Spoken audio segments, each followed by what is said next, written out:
Paddy Power has you covered this Cheltenham, with exclusive offers, daily enhanced prices, and all races live streamed. Stick with Paddy and saddle up for the ride of your life. Good morning, a warm welcome to the Racing Post Weekend Review Postcast. I'm Bruce Millington and I'm delighted to be joined in the studio by Racing Post Features Editor Catherine Fiddler, who I shall hereafter refer to as Cat, and Lee Mottershead, who I shall hereafter refer to as Lee. Hey. We're here buzzing, only 8 days to go till the festival, and we're also joined by Tom Nugent from Paddy Power, who has all the odds and hopefully some decent tips for the festival as well. Before we get cracking on all things Cheltenham, let's look back on probably the key clues to the weekend, and it points towards the Grand National, because Definitely Red absolutely waltzed to victory in the Grimthorpe Chase at Doncaster. And what's that done, Tom, to his Grand National price? Yeah, looked good, didn't he? He went 16s from 25s initially for the National. That's clipped in again. It's now 14-1 for the Grand National. Definitely Red. Who gives a quick show? Who are his main market rivals? View Leon Rouge at the top 10-1. The Last Samurai 14s, Definitely Red alongside him. Black Lion then at 16-1 alongside One for Arthur. And there's a few at 20s, including Manella Rocco, the Young Master, Carlingford Lock, Uccello Conti, more of that, etc., etc. Cat, is Definitely Red definitely a contender now?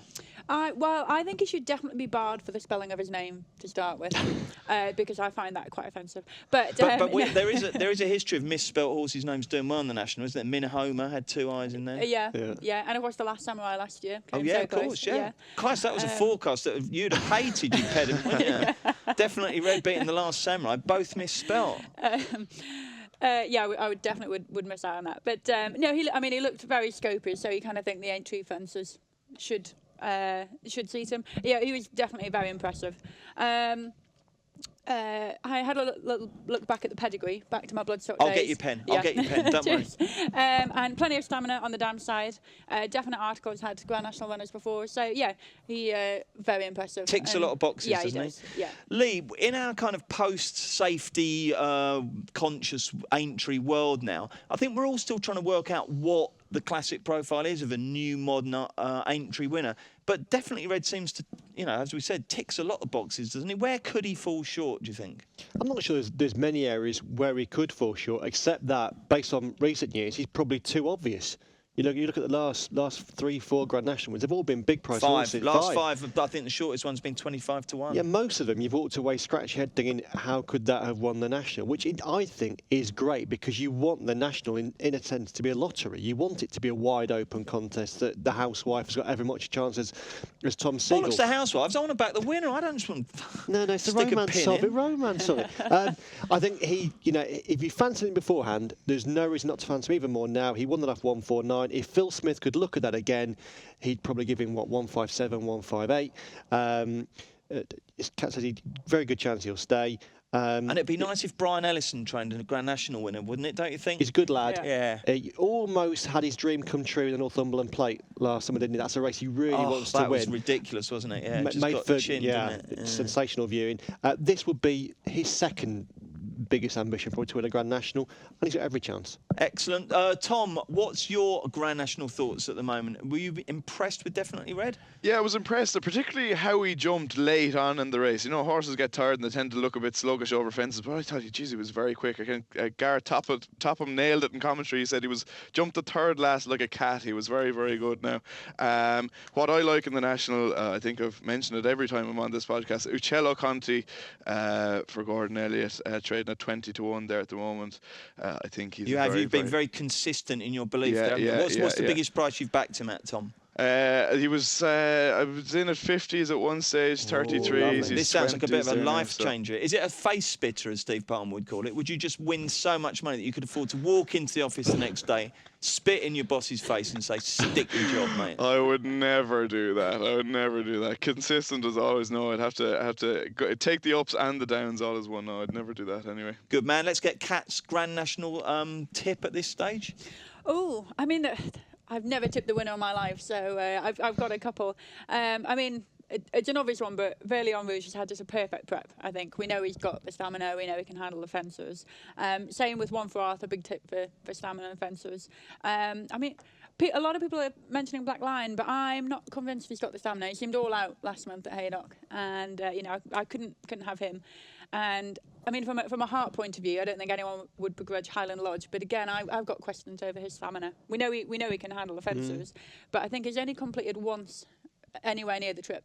Okay. So Viollion Rouge would be your main one, yeah? Yeah. Who's yours, Lee? Well, I could have Black Line. Okay. And when we sat on this sofa and did the Grand National postcast straight after the weights, he was the one I tipped.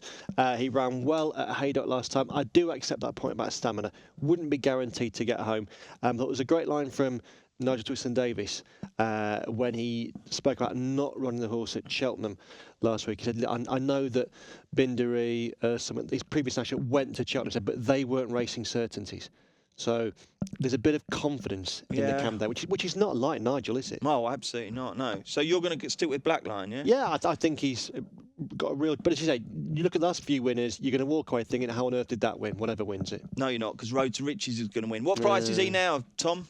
Oh, Road to Riches. Have I sparked an now. avalanche of support for him? Let me have a quick scroll here. might be 'cause if quite I- a Go long all the scroll. way down the page. Road to Riches 50 to 1 50 there. to 1, Tom, honestly, yeah. fill your boots. Have you backed him? Yeah, damn right I At have. what price? Yeah, 50s, and I'm going to keep backing him. This is a all-in job. Well, not quite all-in, obviously, not that sort of race, but it will be a good one.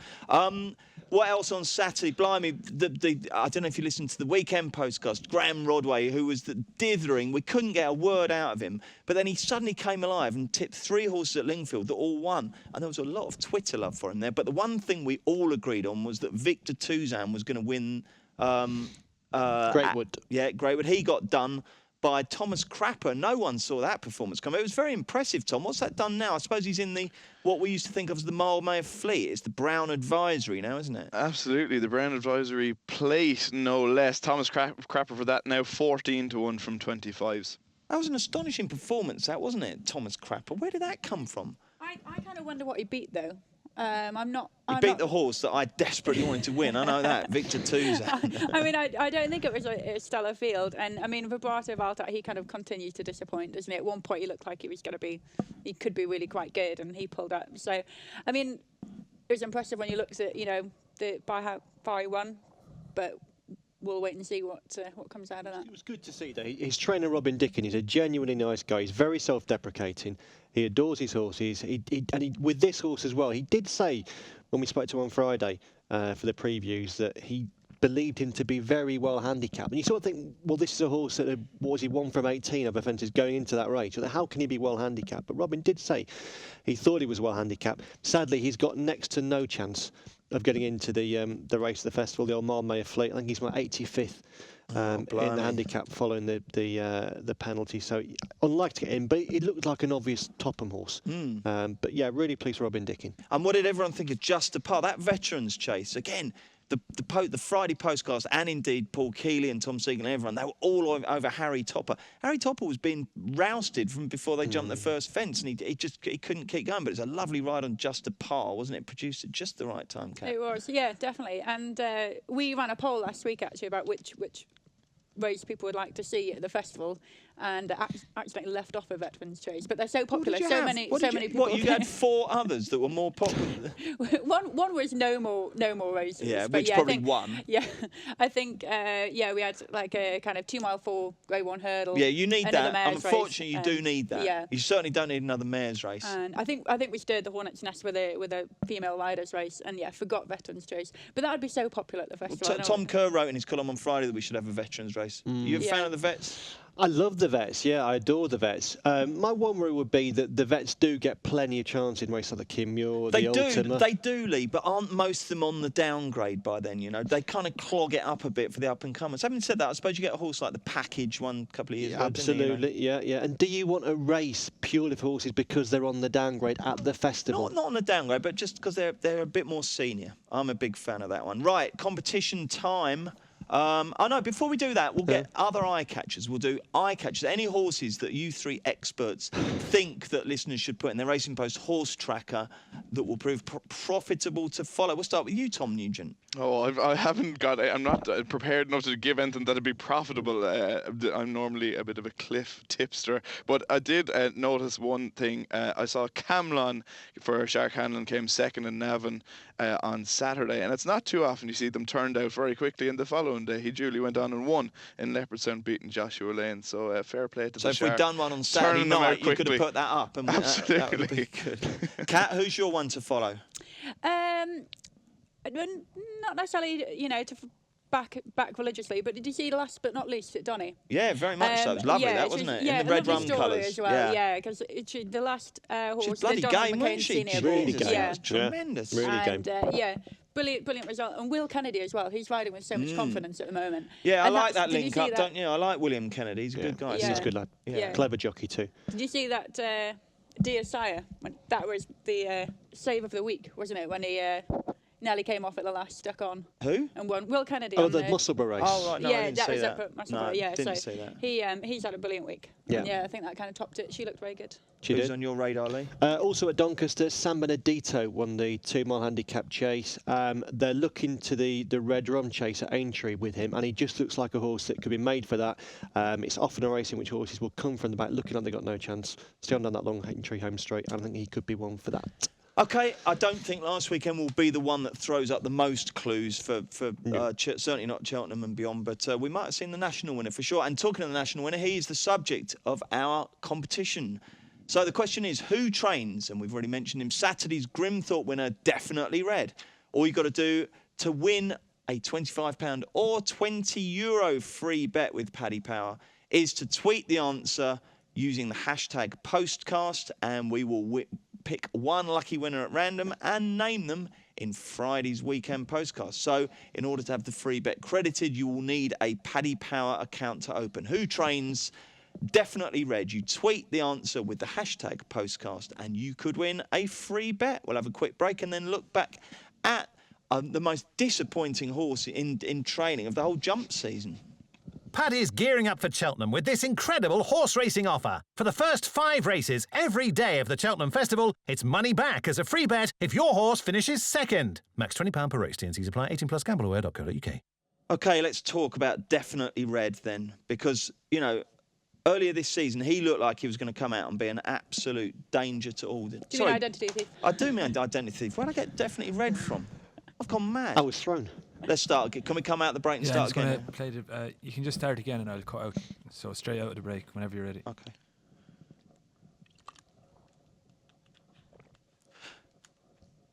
You finished glugging, Kat? Hang on. Sorry, yes. Sorry. OK, let's talk about identity thief then, because earlier this season, he looked like a horse who was going to be an absolute danger to all, but he has completely and utterly lost his way now.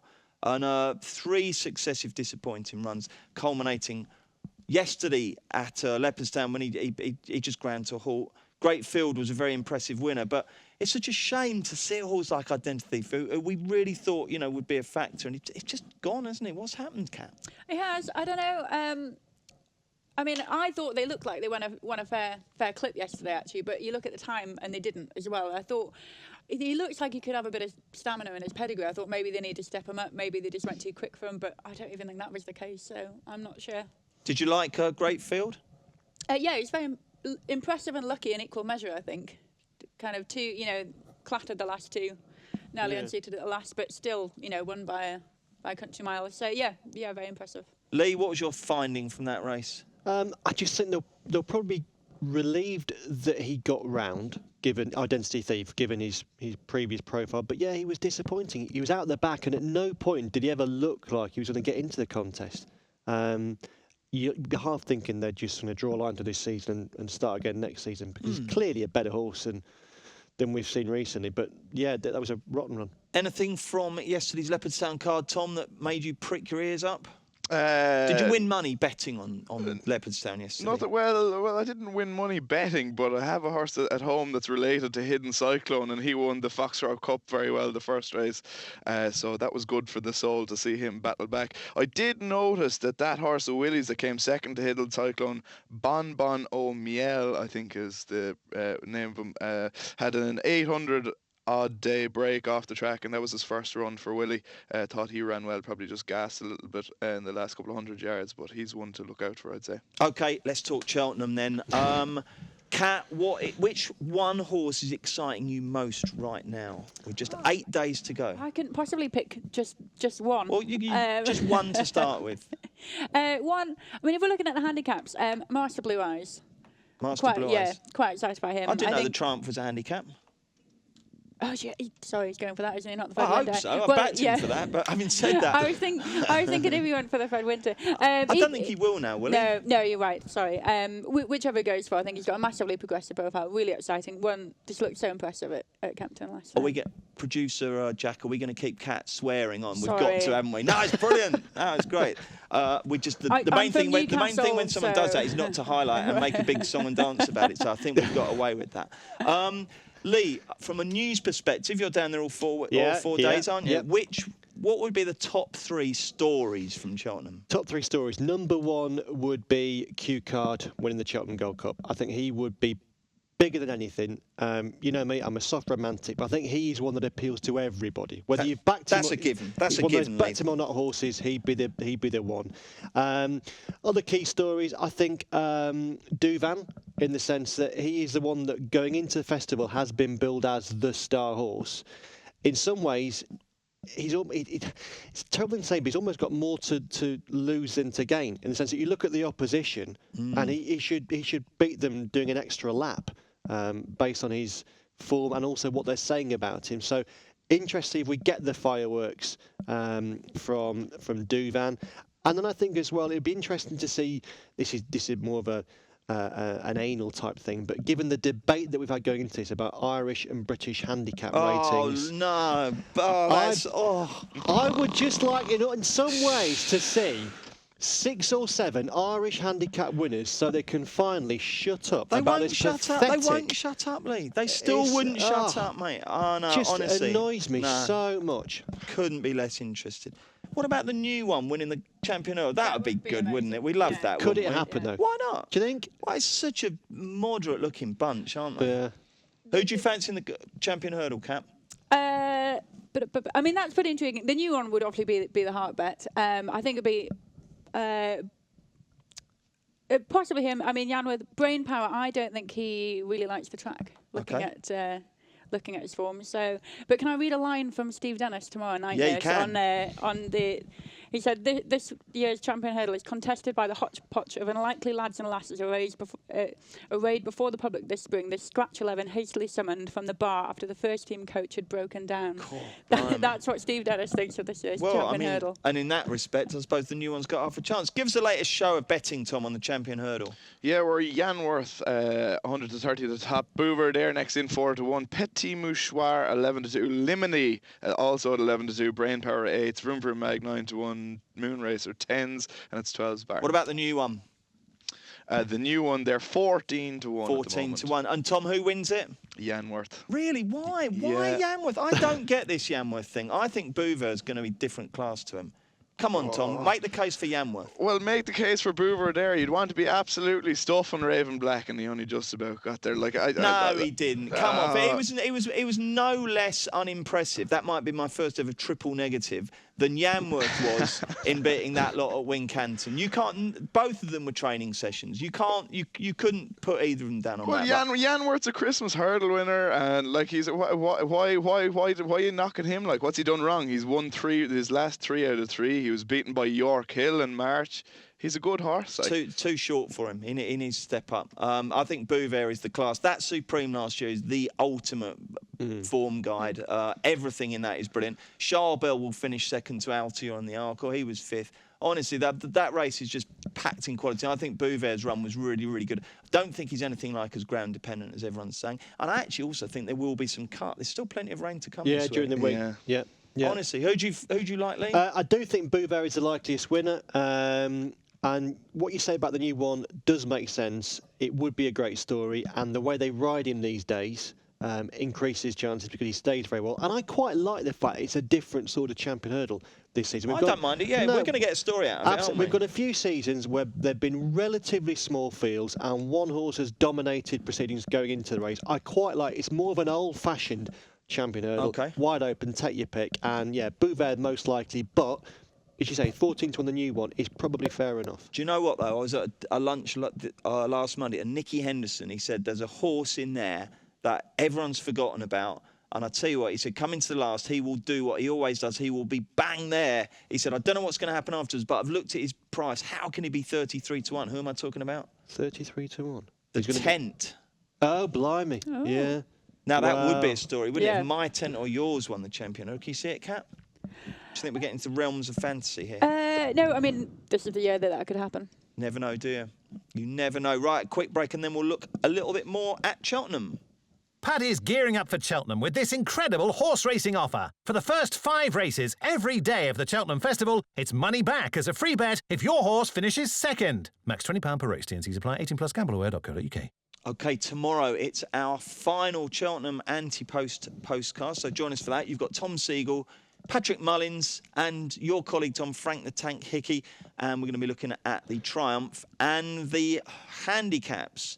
Now, before none of you are on the panel tomorrow, so you can each have a crack at that. Triumph hurdle first, Kat. Oh, can you come back to me? Well, Yeah. I suppose the first question is, I was going to say Takan to say Defi de Soy. Is he a worthy market leader, do you think? Yeah, I mean, he's not done a lot wrong this season. Yeah, has he? And yeah, as my hope, Master Blue Eyes. Yeah. I would still probably go for him. Yeah. Go for Master Blue Yeah. Eyes. Lee? I've only had 2 anti-post bets all winter, which is very unlike me. Really? Only 2? One of them I have you to thank for. Melon in the Supreme. Oh, yeah? Yeah. What price are we on Melon at? 20s. Blimey, good old Lee. Yeah. Well that done, shows mate. you the respect I hold you in that yeah. And the other one is You'll entirely learn. my own work, was Defi de Soy. I was at Cheltenham when he won for the first time at Cheltenham this winter. Thought it was very impressive, so I backed him that day. What price? 16s. 16s, Slightly nice. worried. I think it was 16. Was I 16? God, you're looking good, aren't you? Slightly worried that they could yet pull the rabbit out of the hat and run him in the Supreme. I You don't just know. Why don't- would they do that? Well, Joseph's got his brigade. Yeah, I They're not he'll suppose so. take to the race, and I just wonder because the Supreme, if Mellon isn't the horse that we think he is, then that is winnable's the wrong word because no race at the festival is winnable, but it's a pretty open contest, and I just wonder how they'll play their hands. I'm sure Philip Hobbs wants to run the Oh, horse he to try definitely and- does. But that I'd say is Doesn't matter. irrelevant. If No, they I'd want- say it's if they what want to run Frank him. and JP want to do. They will do, and you'll see that with jockey bookings as well. So I hope Defi runs the Triumph, and if he does, I think he'd be a class apart. Oh, that would be a heartbreak for you, wouldn't it, if he comes out and bolts up in the Supreme? Yeah, you don't mind if he runs the Spring gets beat, but if he goes and wins by 4 lengths and you walk away, not only having not won, but having lost, Yeah. that would be difficult. That would be I'd bad, manage, wouldn't I'd it? cope. Yeah. I've had worse. I cut my finger yesterday. And I'll tell you what but, else is know. ridiculous as well, that we won't find out until Monday lunchtime. Why are these races not 48-hour decks, all of them? It's absolutely absurd. It is completely unacceptable in this day and age, and in actual fact, they should be 72 Didn't hours. we read a thing during the week about some French Group 1's going to be 72-hour Yeah, decks Yeah. next year? So which, what? Yeah, absolutely. absolutely. Let's let Well, people know. you Let's look look at- forward to it.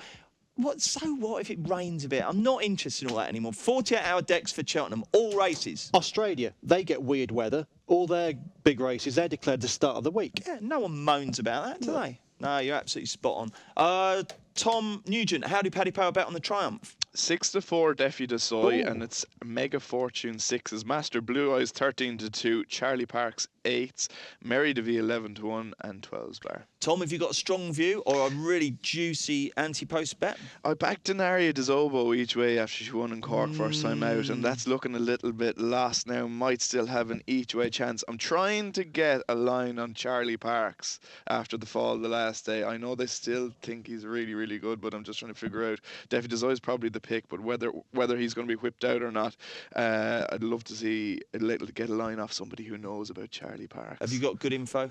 Have you got your little network? Oh, well, sure, you'd have to try and find out something anyway. Excellent. Right, handicaps then. Give us one handicap horse to back at Cheltenham next week. Cat Fiddler, we'll start with you. If he gets in, Air Horse 1. Air Horse 1 in the Coral Cup. in the Coral Cup. Okay, Yeah. jolly good. Do you want to give us a reason for that, or should we just take do you want to tap your nose and we'll take your word for it? Yep. Okay. Lee? If you just want one, I would say the Druid's Nephew, back in the Ultima, the race he won a couple of years ago. He's on the same at 146, and Neil Mulholland, a trainer I would rate very highly. Sounds pretty bullish. Okay, well, it sounds like you might have more than one, so we'll let you have another one there. Okay, well, I noted a few. I think Dream Catching looks like an obvious Paul Nicholls, Fred Winter horse. Another one from Paul Nicholls, Dodging Bullets, will be really interesting in the Grand Annual. His RPRs this season are pretty close to his mark. I don't know. I know you're shaking. Sam Twiston-Davis said that. He's absolutely so regressive. But he's regressive. But he's regressed to a mark that may a workable mark. Absolutely. And the other one I thought was interesting was of Dan Skelton's Value at Risk in the Novices Handicap on Tuesday. I remember backing him in the Albert Bartlett when he travelled like a good horse, didn't quite get home. He's been very lightly raced, and I think he could be a class act in that race. You really only had 2 bets, Lee. I've had 3 now. I backed Defi de Soy, I backed Melon, and then last week I backed Let's Dance for the Mayor's Novices race. Yeah, I did as well. I thought she'd be pummeled in the market. I did, and she has been, hasn't she? Yeah, So we've beaten the book there. Tom, who's your handicap snip? Divin Bear in the Fred Winter. Anybody who's been asking me for one for Cheltenham the last week or so, I've been giving them Divin Bear for the Fred Winter. Did a preview night. I fancied him anyway. Did a preview night with Patrick Harty, who was assistant to Nicky for a while, and he says they're very, very sweet in them. So Divin Bear. Divin Bear, what price?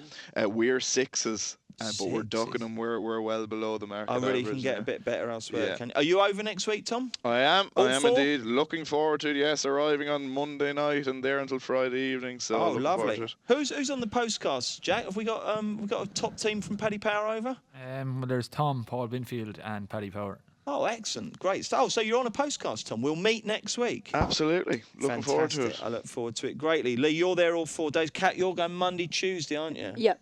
Excellent. Yep. Excited? Yeah, definitely. Back in the office for a big RP Sunday special the rest of the week. There's no rest. There's no rest for the grafters. Okay, thank you very much to Kat. Thank you to Lee. And thank you for Tom for your expertise today. Like I say, this week we've got another busy week for you on the postcasts. We've got Cheltenham tomorrow, where Tom Siegel, Patrick Mullins and Paddy Power's Frank the Tank Hickey will be looking ahead to the Triumph and the handicaps. We've got the usual football on Thursday, and then on Friday we will be back looking ahead to the weekend. So do join us for that. Thank you very much indeed for tuning in. Get Cheltenham ready with Paddy Power's new and exclusive Cash Card Plus. Get instant access to your winnings straight from the ATM. You can get your money in less time than it takes for another horse to pull out of the festival. Paddy Power, you beauty!